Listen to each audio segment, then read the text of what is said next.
So here we have a question class 11th की maths का 9.2 का जो कि ज्योमेट्रिक प्रोग्रेशन है। उसका क्वेश्चन है, सीरीज है हमारे पास में 5/2, 5/4, 5/8 और हमको फाइंड करना है 20th तक। तो हमारे पास में गिवन डेटा है, जो गिवन डेटा पे हमको 5/2 दिया गया है, 5/4 दिया गया और 5/8 दिया गया है, जिसमें फॉर्मूला हमारा होता है जीपी के लिए।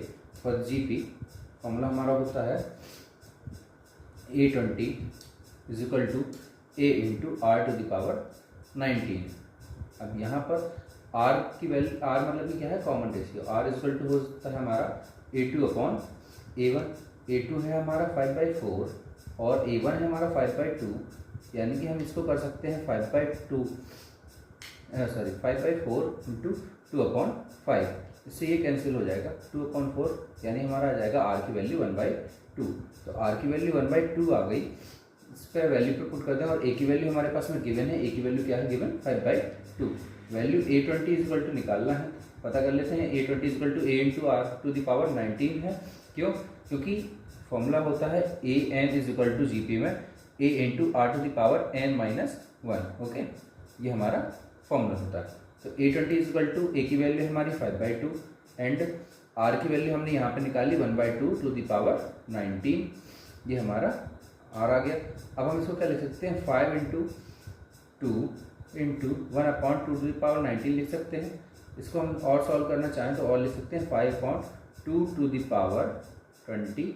ये हमारा आंसर हो गया। ठीक है, ये हमारा आंसर हो गया। इसको चेक कर लीजिए कहाँ पे कहीं कोई डाउट तो नहीं है। ओके, तो हमारे पास में नेक्स्ट क्वेश्चन है हमारे पास में, find the 12th term. T12 find करना है, जबकि हमको A8 या T8 की वैल्यू गिवन है। ये गिवन डेटा है हमारे पास में। गिवन डेटा में T12 हमको फाइंड करना है, T8 हमको गिवन है। T8 हम बता दें आपको कि T8 कितना गिवन है। T8 हमारा है 192। T8 192 गिवन है और कॉमन रेशियो हमारा जो R है होता है वो गिवन है 2। Okay, so common ratio R given है। नाउ हमको फाइंड कितना करना है, T12 फाइंड करना है।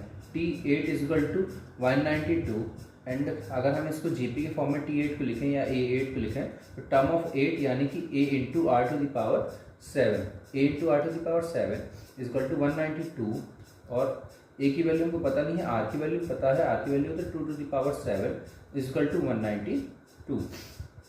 A × 2⁻7 हो जाता है 128।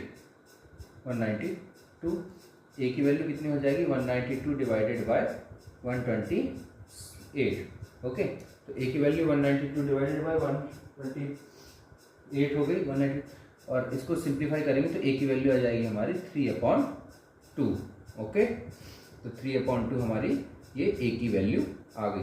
जब हमारे पास में A की वैल्यू गिवन है और इस A की वैल्यू के बाद में हम यहाँ पे देख सकते हैं कि A की वैल्यू के बाद में हमको फाइंड क्या करना है, T12 फाइंड करना है। तो T12 = हम जानते हैं फॉर्मूला होता है A × R⁻n-1। यहाँ पर n है हमारा 12, तो n12 - 1 11।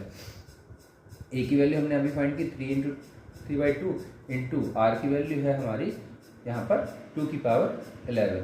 ओके, तो यहाँ पर 3 × 2⁻11 - 1 कर सकते हैं, यानी कि 3 × 2⁻10। ये हमारा आंसर हो जाएगा। Okay, thank you. इसको चाहें तो आप सिंप्लीफाई करके भी लिख सकते हैं कि T20 2⁻10 कितना होगा मल्टीप्लाई 3 कितना होगा, सिंप्लीफाई करके लिख सकते हैं, या फिर ये यहाँ पर भी आंसर। अब हमारा थर्ड क्वेश्चन है 9.2 क्लास 11 के लिए। क्वेश्चन नंबर 3 है हमारा। गिवन है हमारे पास में कि T5, T8 and T11 given है। T5 is P, T8 is Q and T11 is हमारा दिया हुआ है यहाँ पर S। हमको प्रूव करना है कि Q² = PS, ये हमको प्रूव करना है। अब हम जानते हैं T5 = क्या होता है। T5 = होता है, T5 = P हमारे पास में गिवन है। T5 को अगर मैं GP के फॉर्मूले के बेस पर लिखूँ तो लिख सकता हूँ A × R⁴ = P। ये हमारी फर्स्ट इक्वेशन। नेक्स्ट है हमारा एंड नेक्स्ट है 8 is equal to Q. T8 को मैं लिख सकता हूँ a into r to the power 7 is equal to Q, और मैं इसको यहाँ पर लिख सकता हूँ T11 is equal to S, और इसको लिख सकता हूँ a into r to the power 10 is equal to S. ठीक है, इस तरीके से यहाँ पर इसको लिखा। तो डिवाइड क्या करता हूँ मैं, यहाँ पर इनको डिवाइड कर देता हूँ। डिवाइड इक्वेशन, यहाँ पर मैं सेकेंड इक्वेशन मान लेता हूँ, यहाँ पर इसको थर्ड इक्वेशन मान लेता हूँ, ये हमारा एस है। तो डिवाइड इक्वेशन 2 फ्रॉम 1। जब सेकेंड इक्वेशन को फर्स्ट से डिवाइड करेंगे तो यहाँ पर होगा AR7 divided by AR4 is equal to Q upon P, ये हमारा। तो R क्यूब यहाँ A से A कट गया, और R7 माइनस R4 यानी R7 माइनस 4, तो R3 आया। R3 is equal to Q upon P, ये हमारा आ गया। एंड अगेन डिवाइड करते हैं। Divide equation 3 from 1। इस बार इक्वेशन 3 को इक्वेशन 1 से डिवाइड कर दें तो आता है हमारे पास में AR10 divided by AR7 is equal to S upon Q. तो R Q is equal to again हमारे पास में क्या आ गया, S upon Q.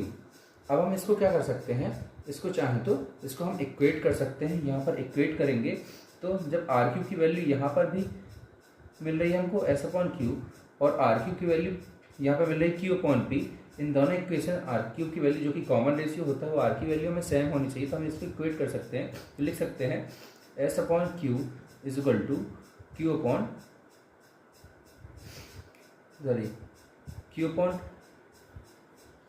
S upon Q is equal to Q upon P, ये लिख सकते हैं। क्रॉस मल्टीप्लाई करेंगे तो मिल जाएगा Q square is equal to P into S, ये हमें मिल जाएगा। ओके।